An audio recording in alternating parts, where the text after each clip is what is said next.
ಮೇಲೆ ವಿಕ್ರಮ್ ಲ್ಯಾಂಡಿಂಗ್ ಈಗ ಕ್ಷಣಗಳಲ್ಲಿ ಶುರುವಾಗಿದೆ. ಪ್ಲಾನ್ ಬಿ ಮೊರೆ ಹೋಗದಿರಲು ಇಸ್ರೋ ನಿರ್ಧರಿಸಿದೆ. ವೆರಿ ಇಂಪಾರ್ಟೆಂಟ್ ಸಂಗತಿ.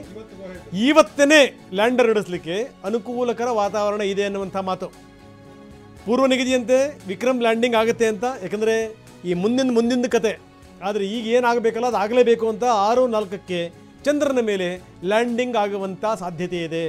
ಅಂದರೆ ಹವಾಮಾನ ವೈಪರೀತ್ಯ ಆದರೆ ಮಾತ್ರ ಪ್ಲಾನ್ ಬಿ ಮಾಡ್ತೀವಿ ಅನ್ನುವಂಥ ಮಾತು. 4 ಇಂಜಿನ್ಗಳು, 2 ಇಂಜಿನ್ಗಳು ಕೈ ಕೊಟ್ಟರೂ ಕೂಡ ಇನ್ನೆರಡು 2 ಇಂಜಿನ್ಗಳು ತುಂಬ ಯಶಸ್ವಿಯಾಗಿ ಅದನ್ನು ಮುಟ್ಟಿಸ್ತವೆ ಅನ್ನುವಂಥ ಒಂದು ಮಾತಿತ್ತು. ನಾವು ನೋಡ್ತಾ ಇದ್ದೀವಿ ನೇರ ದೃಶ್ಯಾವಳಿಗಳನ್ನು. ಈ ರೀತಿ ದೃಶ್ಯಾವಳಿಗಳನ್ನು ಜಗತ್ತಿನ ಯಾವ ಮೂಲೆಯಿಂದ ಆದರೂ ಕೂಡ ಜನಗಳು ನೋಡ್ಬೋದು. ಅಂದರೆ ಏನು ನಡೀತಾ ಇದೆ, ಚಂದ್ರನ ಅಂಗಳದಲ್ಲಿ ಏನು ನಡೀತಾ ಇದೆ, ಯಾವ ರೀತಿ ಏನು, ಅದೆಲ್ಲ ವಿವರಗಳು ಲಭ್ಯ ಆಗುತ್ತೆ. ನಾವು ಮನೆಯಲ್ಲಿ ಕೂತಲ್ಲೇ ನೋಡ್ಬೋದು ರೋವರ್ ಕಾರ್ಯ ಯಾವ ರೀತಿ ಆಗುತ್ತೆ ಅನ್ನುವಂಥದ್ದು. ಫಸ್ಟ್ ಲ್ಯಾಂಡಿಂಗ್ ಆಗೋದು, ಲ್ಯಾಂಡಿಂಗ್ ಆದಮೇಲೆ ಬಹಳ ಸಮಯದ ನಂತರ ಈ ವಾತಾವರಣ ಅನುಕೂಲಕರವಾಗಿದೆ ಅಂತ ಗೊತ್ತಾದ ಮೇಲೆ ಅದು 2 ಅವರ್ಸ್ ಆಗ್ಬೋದು, 3 ಅವರ್ಸ್ ಆಗ್ಬೋದು, 4 ಅವರ್ಸ್ ಆಗ್ಬೋದು ಅಲ್ವಾ ಸರ್? ರೋವರ್ ಹೊರಗಡೆ ಬರಲಿಕ್ಕೆ ಪ್ರಜ್ಞಾನ 3 ರಿಂದ 4 ಗಂಟೆ ಆಗುತ್ತೆ. 3 ರಿಂದ 4 ಗಂಟೆ ನಂತರ ಪ್ರಜ್ಞಾನ ಅದರಿಂದ ಹೊರಗಡೆ ಬರೋದು, ರೋವರ್ ಹೊರಗಡೆ ಬರೋದು. ಹೊರಗಡೆ ಬಂದಾದ್ಮೇಲೆ ಮೊದಲು ಅವೆರಡೂ ಕೂಡ ಫೋಟೋಗಳನ್ನು ಕ್ಲಿಕ್ಕಿಸ್ಕೊಳ್ತವೆ ಅನ್ನುವಂಥ ಮಾತು. ಪರಸ್ಪರ ಅದರದ್ದು ಇದು, ಇದರದ್ದು ಅದು. ಸೊ ಒಂದು ಲೆಕ್ಕದಲ್ಲಿ ಸೆಲ್ಫಿ. ಸೊ ಇದು ಭಾಳ ಅದ್ಭುತ ಇದು. ಅಂದರೆ ಚಂದ್ರನ ಅಂಗಳದಲ್ಲಿ ನಿಂತ್ಕೊಂಡು ಸೆಲ್ಫಿ ತೆಗೆಸ್ಕೊಳ್ಳೋದ್ರೆ ಸಾಮಾನ್ಯ ಸಂಗತಿನ ಸರ್. ಅದು ಸೊ ಅದನ್ನ ಇಲ್ಲಿ ಕಳಿಸೋದು, ಅಂದರೆ ಇಸ್ರೋ ಸೆಂಟರ್ಗಳಿಗೆ ಬರುತ್ತೆ, ರವಾನೆ ಆಗುತ್ತದು. ಅಲ್ಲಿಂದ ಅದರ ಹುಡುಕಾಟದ ಪ್ರಕ್ರಿಯೆ ಶುರುವಾಗುತ್ತೆ. 14 ದಿನಗಳು ಅದಕ್ಕೆ ಸಮಯ. 14 ದಿನಗಳು ಅಂದರೆ ನಮ್ಮ ಚಂದ್ರನ 1 ದಿನ ಅಂತಂತಂದರೆ ನಮ್ಮ 14 ದಿನಗಳು. ಸೊ 14 ದಿನಗಳು ಅದಕ್ಕೆ ಸಮಯ ಇರುತ್ತೆ. ಆ 14 ದಿನಗಳಲ್ಲಿ ಏನೇನು ಕಾರ್ಯಚಟುವಟಿಕೆಗಳಾಗ್ತವೆ, ಮ್ಯಾಜಿಕ್ಗಳಾಗ್ತವೆ, ವಿಸ್ಮಯಗಳು ಜರುಗ್ತವಲ್ಲ, ಅದನ್ನು ನೋಡಲಿಕ್ಕೆ ಇಡೀ ಜಗತ್ತು ಕಾತರಿಂದ ಕಾಯ್ತಾ ಇದೆ ಸರ್. ಎಸ್, ಈಗ ನಾವು ನೋಡ್ತಾ ಇದ್ದೀವಿ ಅಲ್ಲಿ ಇಸ್ರೋ ಅಲ್ಲಿ ಎಷ್ಟೊಂದು ಸ್ಕ್ರೀನ್ಗಳು ನಮಗೆ ಕಾಣಿಸ್ತಾ ಇದೆ. ಸೊ ಆ ಸ್ಕ್ರೀನಲ್ಲೆಲ್ಲ ಏನು ತೋರಿಸ್ತಿದ್ದಾರೆ ಅನ್ನೋದ್ರ ಬಗ್ಗೆ ಒಂದು ಮಾತು ಹೇಳೋದಾದ್ರೆ, ಈಗ ಎಡಗಡೆನಲ್ಲಿ ಅಲ್ಲಿ ಚಂದ್ರ ಕಾಣಿಸ್ತಿದೆ ನಮಗೆ. ಸೊ ಚಂದ್ರ ಇವತ್ತು ಅರ್ಧ ಚಂದ್ರ. ಇವಾಗ ಸಂಜೆ ಆದ ತಕ್ಷಣ ಯಾರೇ ನಾವೆಲ್ಲ ಆಚೆ ಹೋಗಿ ನೋಡಿದ್ರೆ ನಮಗೆ ಅರ್ಧ ಚಂದ್ರ ಕಾಣಿಸುತ್ತೆ. ಈ ಅರ್ಧ ಚಂದ್ರದಲ್ಲಿ ಅರ್ಧ ಚಂದ್ರನ ಮೇಲೆ ಬೆಳಕು ಬೀಳ್ತಾ ಇದೆ, ಇನ್ನು ಅರ್ಧ ಚಂದ್ರದ ಮೇಲೆ ಬೆಳಕು ಬೀಳ್ತಾ ಇಲ್ಲ. ಸೊ ಮಧ್ಯದ ರೇಖೆ ಇದೆಯಲ್ಲ, ಅಂದ್ರೆ ಬೆಳಕಿಗೂ ಬೆಳಕು ಇಲ್ಲದೆ ಇರೋದಕ್ಕೂ ಮಧ್ಯದ ರೇಖೆ, ಅದಕ್ಕೆ ಟರ್ಮಿನೇಟರ್ ಅಂತ ಕರಿತೀವಿ. ಅದರಲ್ಲಿ ಕೆಳಗಡೆ ಭಾಗ, ಅದರಲ್ಲಿರುವಂಥ ಕೆಳಗಡೆ ಭಾಗ ಅದು ದಕ್ಷಿಣ ಧ್ರುವ. ಅದ್ರ ಹತ್ರದಲ್ಲೇನೆ ನಾವು ಇವಾಗ ಲ್ಯಾಂಡ್ ಆಗ್ತಾ ಇರೋದು. ಯಾಕೆ ಅಲ್ಲಿ ಲ್ಯಾಂಡ್ ಆಗ್ತಿದೀವಿ ಅಂದ್ರೆ, ಅಲ್ಲಿ ಆ ಪ್ರದೇಶದಲ್ಲಿ ಇವಾಗ ತಾನೇ ಸೂರ್ಯ ಹುಟ್ಟುತ್ತಾ ಇದೆ. ಸೊ ಇವತ್ತು ಸೂರ್ಯ ಹುಟ್ಟಿ, ಅಂದ್ರೆ ಈಗ 2 ದಿನ ಹಿಂದೆ ಸೂರ್ಯ ಹುಟ್ಟಿದೆ. ಸೊ 2 ದಿನ ಹಿಂದೆ ಸೂರ್ಯ ಹುಟ್ಟಿ ಅದು ಇನ್ನು 15 ದಿನ ಆದ್ಮೇಲಿಂದ ಅಲ್ಲಿ ಸೂರ್ಯ ಮುಳುಗುತ್ತೆ. ಸೊ ಸೂರ್ಯ ಎಷ್ಟು ದಿನ ಮೇಲ್ಗಡೆ ಇರುತ್ತೋ, ಕಾಣಿಸ್ತಾ ಇರುತ್ತೋ, ಅಷ್ಟು ದಿನ ನಮ್ಮ ಲ್ಯಾಂಡರ್ ಮತ್ತು ರೋವರ್ಗೆ ಪವರ್ ಸಿಗ್ತಾ ಇರುತ್ತೆ. ಅಂದರೆ ಅಲ್ಲಿರುವಂಥ ಸೋಲಾರ್ ಪ್ಯಾನಲ್ಸ್ ಉಪಯೋಗಿಸ್ಕೊಂಡು ಪವರ್ ಜನರೇಟ್ ಮಾಡ್ತಾ ಇರುತ್ತೆ. ಆ ಪವರ್ನ ಉಪಯೋಗಿಸ್ಕೊಂಡು ಅದು ಆಪರೇಟ್ ಮಾಡುತ್ತೆ. ಮತ್ತು ಅಲ್ಲಿನ ಒಂದು ತಾಪಮಾನ ಕೂಡ ಸ್ವಲ್ಪ ಸುಮಾರು. हार्दिक अभिनंदन और स्वागत करता हूं।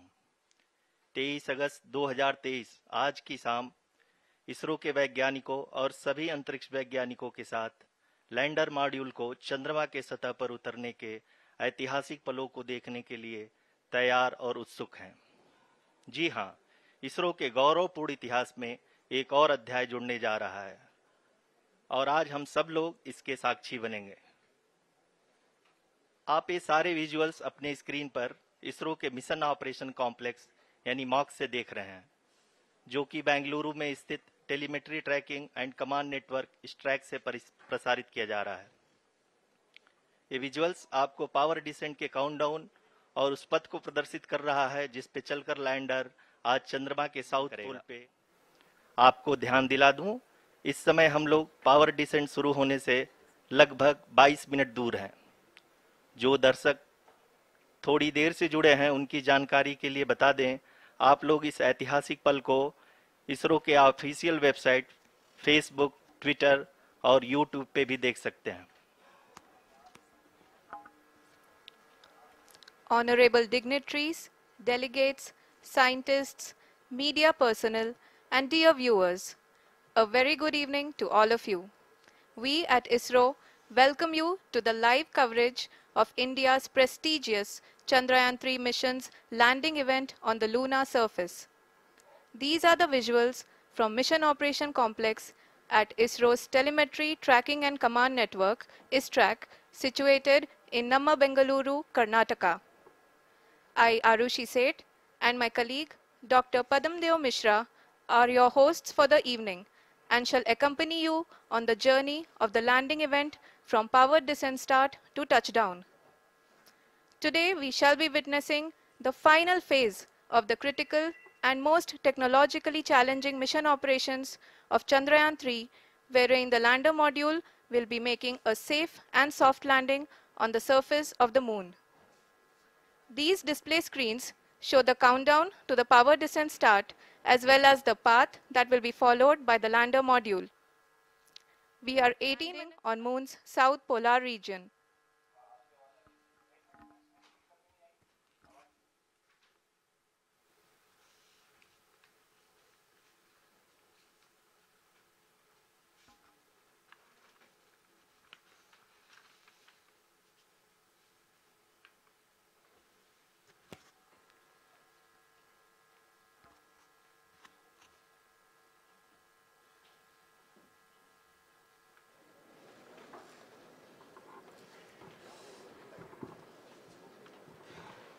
इसरो का पहला मून मिशन चंद्रयान-1 अक्टूबर 2008 में PSLV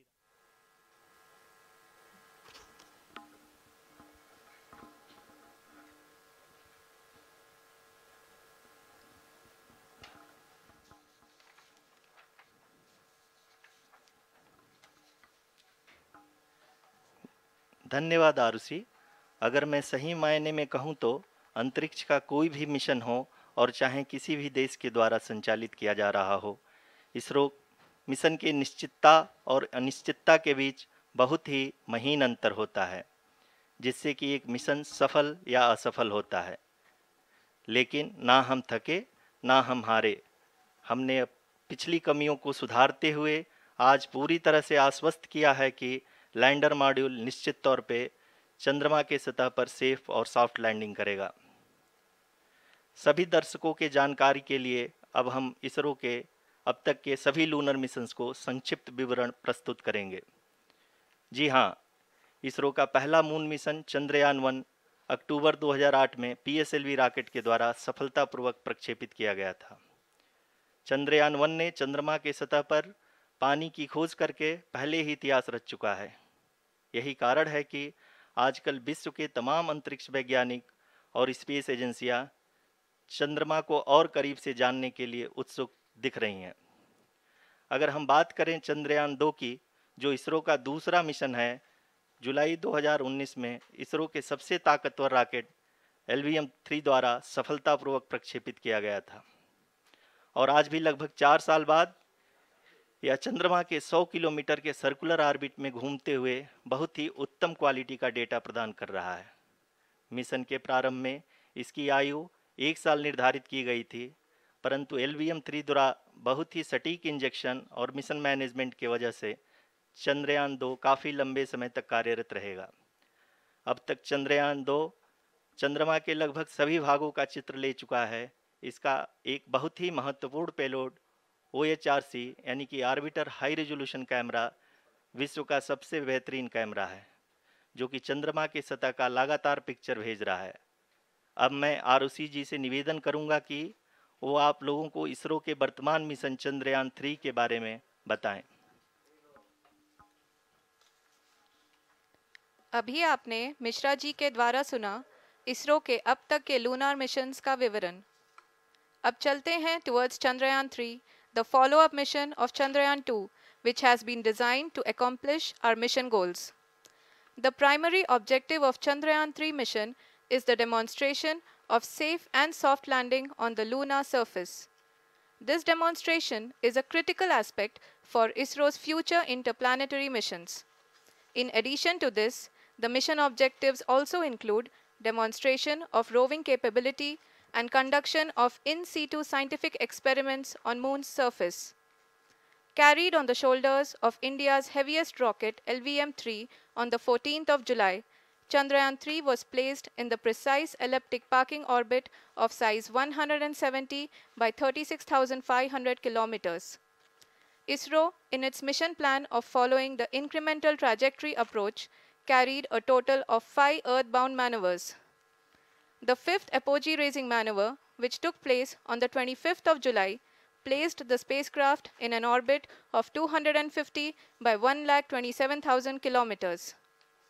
At the early hours of 1st August, the translunar injection was carried out, after which the composite module began the final leg of its long journey of nearly 3,84,000 kilometers for its rendezvous with the Moon. The TLI was a key step in the mission, enabling the spacecraft to escape Earth's gravitational pull and travel to the Moon. An orbit of 288 by 3,69,328 kilometers was achieved at the end of the translunar injection. जी हाँ, translunar injection किसी भी interplanetary mission के लिए बहुत ही आवश्यक परंतु कठिन operation होता है। इस सफल मैन्यूवर के बाद चंद्रयान 3 पृथ्वी से दूर निकलकर चंद्रमा के प्रभाव क्षेत्र में एक हाइपरबोलिक ट्रेजेक्टरी के द्वारा पहुंचाया गया। पुनः 5 अगस्त 2023 को लूनर ऑर्बिट इंसर्शन के द्वारा चंद्रयान 3 को 160 किलोमीटर के पेरीलून और 18,000 किलोमीटर के अपोलून के साथ चंद्रमा के इलिप्टिकल ऑर्बिट में स्थापित कर दिया गया। टीएलआई के तरह एलओआई भी एक बहुत जटिल ऑपरेशन होता है। इसमें हमें यह ध्यान देना आवश्यक होता है कि उपग्रह के वेगमान को एक निश्चित बिंदु से घटाया जा सके, अन्यथा उपग्रह चंद्रमा के प्रभाव क्षेत्र से बाहर निकल जाएगा। एलओआई के सफलतापूर्वक परिचालन के बाद चंद्रयान 3 की कक्षा को 4 बार और परिवर्तित किया गया। इस दौरान चंद्रमा की अधिकतम ऊंचाई को घटाकर 160 किलोमीटर कर दिया गया। इस पूरी प्रक्रिया में प्रपल्सन मॉड्यूल का लगभग 755 किलोग्राम ईंधन का उपयोग हुआ और चंद्रयान 3 के वेगमान को लगभग 850 मीटर प्रति सेकंड कम कर दिया गया। लैंडर मॉड्यूल को लगभग 150 किलोमीटर के सर्कुलर ऑर्बिट में स्थापित करने के बाद 17 अगस्त 2023 को प्रपल्सन मॉड्यूल से अलग कर दिया गया। पुनः लैंडर मॉडल के ऑर्बिट को 2 डीबूस्ट मैन्यूवर्स के द्वारा 150 किलोमीटर के सर्कुलर ऑर्बिट से घटाकर 25 गुणे 130 किलोमीटर के एलिप्टिकल ऑर्बिट में स्थापित कर दिया गया। इस दौरान यह भी सुनिश्चित कर दिया गया कि 800 न्यूटन के चारों थ्रोटेबल थ्रस्टर्स पावर डिसेंट के समय किसी भी चुनौती का सामना कर सकें। लैंडर मॉड्यूल इस ऑर्बिट में 4 दिन तक चंद्रमा की परिक्रमा करता रहा ताकि इसके सभी सब सिस्टम को पावर डिसेंट से पहले कार्यात्मक रूप से वेरीफाई और वैलिडेट किया जा सके। इस दौरान चंद्रयान 2 और लैंडर मॉड्यूल की आपस में बातचीत भी हो चुकी है। और संक्षेप में अब तक की यात्रा की बात करें तो लैंडर मॉड्यूल अब तक 21 बार पृथ्वी के और लगभग 120 बार चंद्रमा का चक्कर लगा चुका है और इस पूरी यात्रा में लगभग 55 लाख किलोमीटर की यात्रा भी पूरी कर चुका है। अब तक के इस पूरे अभियान में यह भी सुनिश्चित किया गया कि सारे ऑर्बिट मैन्यूवर्स इस प्रकार किए जाएं कि लैंडिंग साइट पावर डिसेंट की शुरुआत से ही लैंडर के ऑर्बिटल प्लेन में बना रहे।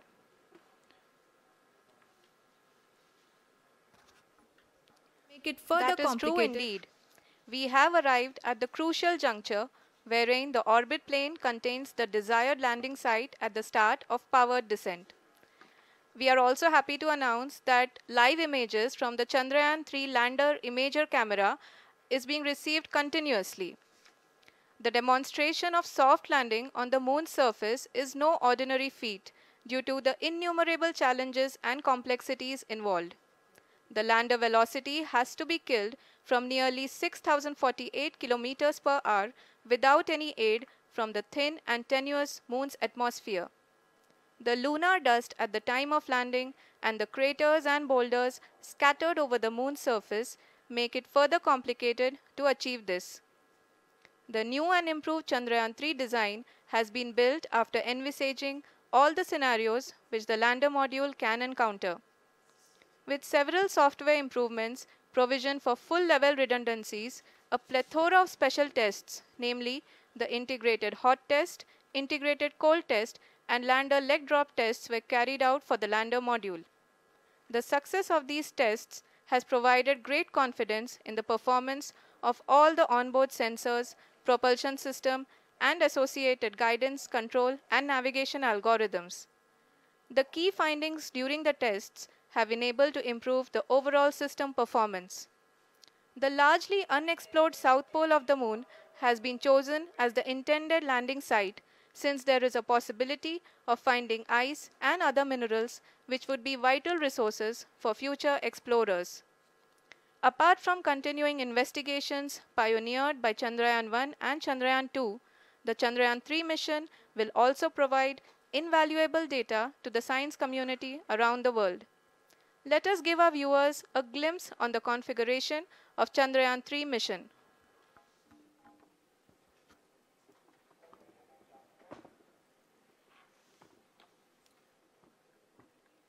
Of Chandrayaan-3 mission.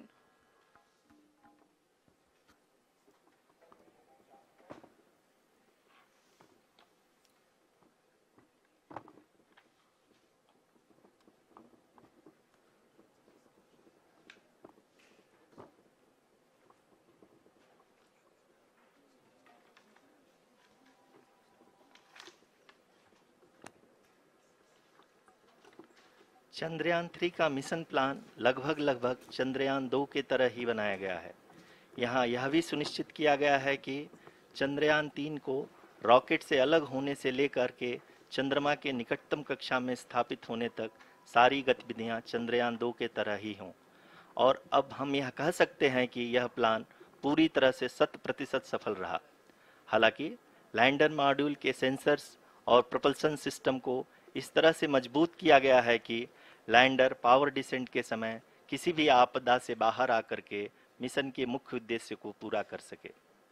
इस क्रम में लैंडर के मुख्य सेंसर्स कारा, लासा, LHBC, LDV और LHDAC का कार्यात्मक परीक्षण ಎಸ್ ನಾವು ನೋಡ್ತಾ ಇದೀವಿ ನೇರ ದೃಶ್ಯಾವಳಿಗಳನ್ನ ಶ್ರೀನಿವಾಸ್ ಜಿ ಇದನ್ನ ಕನ್ನಡದಲ್ಲಿ ತಾವು ಎಕ್ಸ್ಪ್ಲೇನ್ ಮಾಡ್ತೀರಾ? ಇದು ಚಂದ್ರಯಾನ 2ಕ್ಕೂ 3ಕ್ಕೂ ಏನು ಡಿಫ್ರೆನ್ಸ್ ಅಂದರೆ ಇಲ್ಲಿ ಒಂದು ಫ್ಯೂಯಲ್ಲು ಅಂದರೆ ಇಂಧನ, ಆಮೇಲೆ ಸೌರಶಕ್ತಿ ಉತ್ಪಾದನೆ ಅದನ್ನ ಜಾಸ್ತಿ ಮಾಡಿದ್ವಿ, ಬ್ಯಾಟ್ರಿ ಕೆಪಾಸಿಟಿ ಜಾಸ್ತಿ ಮಾಡಿದ್ವಿ, ಆಮೇಲೆ ಎಕ್ಸ್ಟೆನ್ಸಿವ್ ಟೆಸ್ಟಿಂಗ್ ಮಾಡಿದ್ವಿ ನಾವು.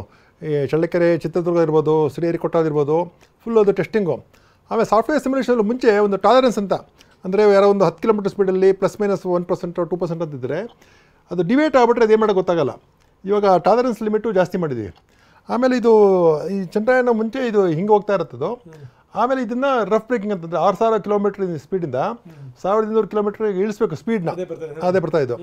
ಬಂದಾದಮೇಲೆ ಅದು ಒಂದು ಆ್ಯಟಿಟ್ಯೂಡ್ ಹೋಲ್ಡ್ ಅಂತ, ಅಂದರೆ ಇದು ಫಸ್ಟು ಸ್ಟೇಬಲ್ ಆಗಿದೆ ಅಂತ, ಅಂದರೆ ಇದು ಯಾವಾಗಲೂ ಇದು ಸೋಲಾರ್ ಪವರ್ ಜನರೇಟ್ ಮಾಡ್ತಾ ಇರಬೇಕು, ಆವಾಗಲೂ ಪವರ್ ಬೇಕು ಇದಕ್ಕೆ. ಆಮೇಲೆ ಇದು ರೋಲ್ ಪಿಚ್ ಯಾ ಅಂತ, ಇದು ಯಾವ ಡೈರೆಕ್ಷನ್ ಹೋಗ್ತೀವಿ ಅದು ರೋಲ್ ಅಂತ, ಅರ್ಥ ಕಡೆ ನೋಡೋದು ಯಾ ಅಂತ, ಪರ್ಪೆಂಡಿಕ್ಯುಲರ್ ಟು ದಟ್ ಈ ಪಿಚ್ಚು. ಅಂದರೆ ನೋಡಿ ಹಿಂಗೂ ಆಗಬಾರ್ದು, ಹಿಂಗೂ ಆಡಬಾರ್ದು, 3 ಕಡೆನೂ ಸ್ಟೇಬಲ್ ಆಗಿರ್ಬೇಕು ಅದು. ಅದನ್ನು ಆ್ಯಟಿಟ್ಯೂಡ್ ಹೋಲ್ಡಿಂಗ್ ಪೇಜ್ ಅಂತ ಅದು. ಆಮೇಲೆ ಇದನ್ನು ಫುಲ್ಲು ಹಿಂಗೆ 45 ಡಿಗ್ರೀಸ್ ಚೆಕ್ ಮಾಡಿಬಿಟ್ಟು ಇದು ಇದೇ ಮೂನ್ ಅಂದರೆ ಇದು ಹೋವರ್ ಮಾಡತ್ತಲ್ಲಿ ಹಿಂಗಿದೆ ಅಂತ ನಾ ಕರೆಕ್ಟ್ ಜಾಗ ಬಂದಿದ್ದೀರಲ್ಲ ಅಂತ.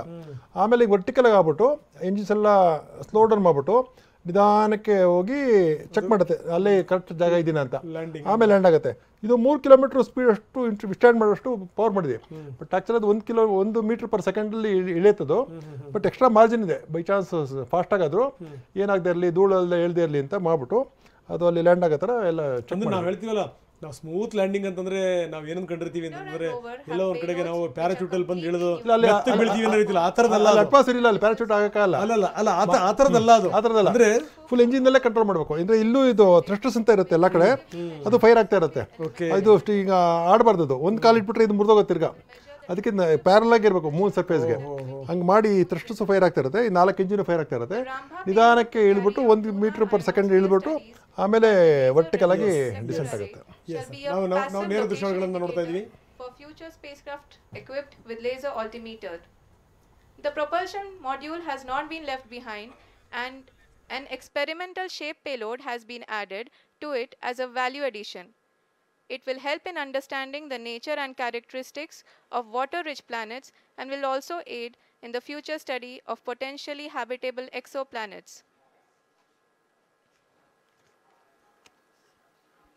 We are minutes away from the start of powered descent. The entire powered descent shall be carried out by the onboard autonomous landing sequencer or ALS, which is a series of instructions preloaded to the lander module. These instructions include the commands to be executed, data to be collected and analyzed, and decisions to be made and executed autonomously.